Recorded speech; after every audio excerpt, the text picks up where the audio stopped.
Então, olha, Hélio, eu estudei sozinha no meu teclado para tocar ao vivo, mas na hora de tocar, tinha outras pessoas tocando outros instrumentos junto comigo.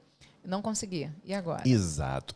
O que acontece é o seguinte, Malu, as pessoas estudam em casa sozinha. Então você tem duas formas de estudar uma música. Você vai tocar sozinho essa música, então você estuda ela, porque você vai tocar sozinho. Agora, essa música vai tocar com outras pessoas, ou seja, vai ter outros instrumentos tocando. O que é mais comum, né? Uma bateria, um baixo, um violão, uma guitarra vai estar tocando junto com você. Você não pode tocar, isso as pessoas, muita gente não sabe. Você toca uma música sozinho, você toca de um jeito. Você toca uma mesma música com uma banda, você toca de outro jeito. Por que que acontece? Interpretação? É a forma de tocar. Porque você tem o piano, o teclado tocando, você tem o violão tocando, a guitarra tocando. São 3 instrumentos de harmonia. Uhum. Então, se a guitarra tiver... E o violão tá... E você... Blim, blim, blim, blim, blim, o piano vai ficar uma salada horrível, péssima, mal temperada. O que acontece é...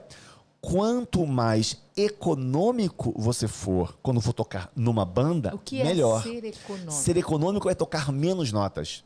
Aham. Ok? A gente brinca muito no meio dos músicos, pelo menos no Brasil a gente brincava, quando alguém estava tocando muita nota na banda, um vinha com a vassoura do lado do instrumento dele e ficava varrendo o chão. Tipo assim, quer varrer o quê? Tô varrendo as notas que você tá tocando, tem tanta nota que tá caindo no chão, não estão sendo usadas, tá atrapalhando. Então, ou seja... a forma de tocar o teclado, você toca com menos nota. Você preenche os acordes e você encaixa no ritmo todo tocando. Harmonia, né? Se o violão sozinho vai tocar, mas ele tem a guitarra, tem um piano, ele não vai tocar, ele vai tocar, ele vai tocar mais econômico. Se o piano sozinho vai tocar, blém, blém, blém, blém, blém, blém, tem uma banda toda tocando e vai tocar, blém, blém, blém. Ele vai ser mais econômico, porque as notas que ele não está tocando no ritmo, né, o ritmo que ele está deixando de fazer para ficar mais econômico, os outros instrumentos estão trabalhando também ali. Exatamente. É uma harmonia, é assim que gera harmonia, né? Por isso que se você estudar sozinho, de um jeito, for tocar num grupo e você tocar da mesma forma que você estava estudando, não vai dar muito bom. Então, no caso, o que a pessoa pode fazer? Ela estuda sozinha, ela estuda com playback? Interessante. É uma boa forma de estudar. Mas o que é legal é, se você está estudando sozinho, você sabe tocar com uma banda, você já tem esse pensamento que você tem que ser mais econômico. E aí, quando você vai tocar, você não vai direto para o ao vivo. Epa, se é um grupo, esse grupo tem que dar uma ensaiada antes. Claro. E aí, na ensaiada, você vê. Agora, se você chegou lá para tocar sozinho e um montão de gente se meteu para tocar contigo, aí eu sei o que Deus quiser, irmão. Não tem o que fazer. Aí é um embrulho e manda, né? Porque para fazer as coisas, como você tem que estudar bem antes de tocar ao vivo, se você vai tocar com um grupo, que esse grupo também ensaie algumas vezes juntos. Para que eles consigam tocar em harmonia. Que todos possam se combinar, tanto harmonicamente quanto ritmicamente. Bacana. Entendeu? Bacana. Nossa última pergunta, Hélio. Tem alguma técnica para eu improvisar alguma coisa, se me pedirem para tocar um fundo musical?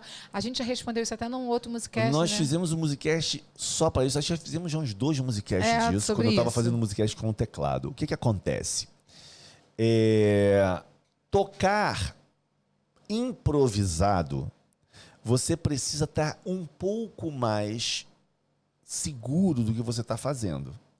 Eu preciso ter muito tempo de estudo? Não. Ter segurança no que você está fazendo não quer dizer que você tem que ter 1, 2, 3 anos de estudo. Não é isso. Se você está tocando uma música com apenas 2 acordes, mas você tem segurança do que você está fazendo, você toca numa boa. E o que acontece no fundo musical? Quanto mais informação você colocar naquilo, mais você vai chamar a atenção para quê? Para o que você está tocando. E na realidade, se é um fundo musical, quem é que tem que ter atenção especial? É quem está fazendo o solo ou quem está falando. Nós estamos falando aqui, improvisar para tocar alguma coisa no fundo musical. Fundo musical é para ser tocado por detrás de alguma fala. No caso de uma igreja, de uma pregação... Uma apresentação também, numa palestra. Uma palestra, a pessoa está citando uma poesia. E tem o calor do momento. Eu já fiz palestras, né? Nós fazemos palestra. Quando eu faço palestra, você sempre me acompanha. Às vezes, quando eu faço, por exemplo, para desenvolvimento pessoal, eu tenho as músicas que eu seleciono e as músicas são direcionadas para aquilo ali. E, às vezes, o Hélio fica livre e ele percebe o nível de emoção que eu estou no momento, ou seja, é uma percepção muito grande que a pessoa precisa ter de quem está se apresentando. Ou seja, se você está trazendo algo que você vai... se aquela pessoa que está falando, né, o apresentador, o palestrante, está trazendo algo que emocione a plateia, o fundo musical encaixa de uma forma sutil, bem linha, fazendo uma cama bem suave, para que aquele nível de emoção aumente ainda mais e traga mais ainda sucesso para quem está apresentando e o resultado esperado dele. Porque traz um resultado muito grande. O que acontece com isso? Quando o músico se apresenta assim, para alguém que está palestrando, seja qual for, seja religioso ou não, seja numa igreja, seja para um auditório, não importa. Isso vai trazer para você uma credibilidade muito grande para o palestrante. Tem palestrante que ele vai para todo lado, mas ele não larga o músico dele. Por quê? Porque o cara entende da sensibilidade dele. O cara faz parte da fala equipe. Dele. Exatamente. Ele fala, não, eu não fico sem o meu pianista, não fico sem o meu tecladista, não fico sem a pessoa que está do meu lado, porque ele me entende. Só de olhar para o Hélio, ele já sabe quando eu quero que ele aumenta, quando eu quero que ele abaixa. Ele já percebe tudo no meu tom de voz, na emoção que eu lanço na minha voz. Então, para um palestrante... está em linha com um músico sensível à fala dele, é um casamento perfeito. Exato. Você lembra que eu fiquei muito tempo na Igreja de Cristo Vive com o Miguel Ângelo, que é um grande amigo nosso, lá em Portugal. E ele sempre, no final das pregações dele, as preleções dele, ele olhava para mim e eu ia para o piano e fazia um fundo. E ali ele já falou várias vezes para mim, falou assim, cara, é sensacional o que você faz, porque me ajuda muito. Ou seja, foi muito grato e eu, isso. lógico, devido à minha experiência e tudo mais, eu realmente ia na onda dele. Até a tonalidade eu mudava por causa do que ele estava falando. Exato. Mas, para um aluno meu, para alguém que está começando nas teclas, se virar numa improvisação, você está lá numa igreja, num salão, e a pessoa vai lá, fulano, você pode fazer um fundinho musical ali e tal. Entenda, uma coisa que você não deve fazer é tocar uma música conhecida. Não faça isso. Olha que bacana você falar isso. Não faça isso, porque isso dispersa a plateia. Vai chamar a atenção da plateia para a música. Não, e o pessoal vai cantando a música. O objetivo não é esse. É o que nós falamos. Você tem uma imagem. Você vai botar um fundo nessa imagem. Cara, se o fundo chamar mais atenção do que a imagem, acabou. A imagem somou. Mas esse fundo tá bonito. Nós estamos sobressaindo sobre esse fundo. Não, nós estamos. Então, o que acontece? Estou sobressaindo. Ela tá sobressaindo, sim. O que acontece?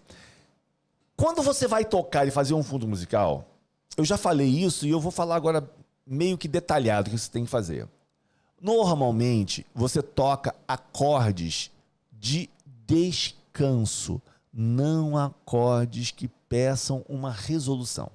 O que é isso, Hélio? O que é acorde de descanso? No campo harmônico, nós temos os 7 graus do campo harmônico, que eu já tenho lá, eu tenho musicast falando sobre isso. Você pode procurar aí e você vai ver musicast falando sobre o campo harmônico. Nós temos o primeiro, segundo, terceiro, quarto, quinto, sexto e o 7º grau. O 5º grau, ele é um grau de preparação, ele pede uma resolução. Então, ele não é um grau legal para usar. O que eu devo usar então, Hélio? Se o preletor, o pastor ou o narrador estiver falando alguma coisa legal, tranquilo, neutro ou alegre, mas uma coisa tranquila que não seja triste, não seja melancólico, não queira levar a plateia ao choro ou a, sei lá, rever alguma coisa. Porque tem fundo só de stand-up. Sim, sim. Você já até fez isso. Mas aí, se ele estiver fazendo isso, você vai usar acordes maiores. E o que eu oriento? Usa o primeiro e o quarto grau. O que é isso, Hélio? Se você está em Dó maior, usa Dó maior e Fá maior. O tempo todo? O tempo todo. Mas se ele estiver pregando meia hora, fica meia hora fazendo isso. Mas eu vou tocar só os acordes? Sim e não. Nos meus musicasts, onde eu ensino como fazer um fundo musical, eu mostro que você pode usar 3 notas na mão direita fazendo um solo, sem ter que mudar elas quando você muda o acorde na mão esquerda. Então aquilo você pode ir alterando o ritmo, ir alterando a forma que você toca os acordes e a quantidade que você faz aquilo na região média, aguda, super aguda e tudo mais.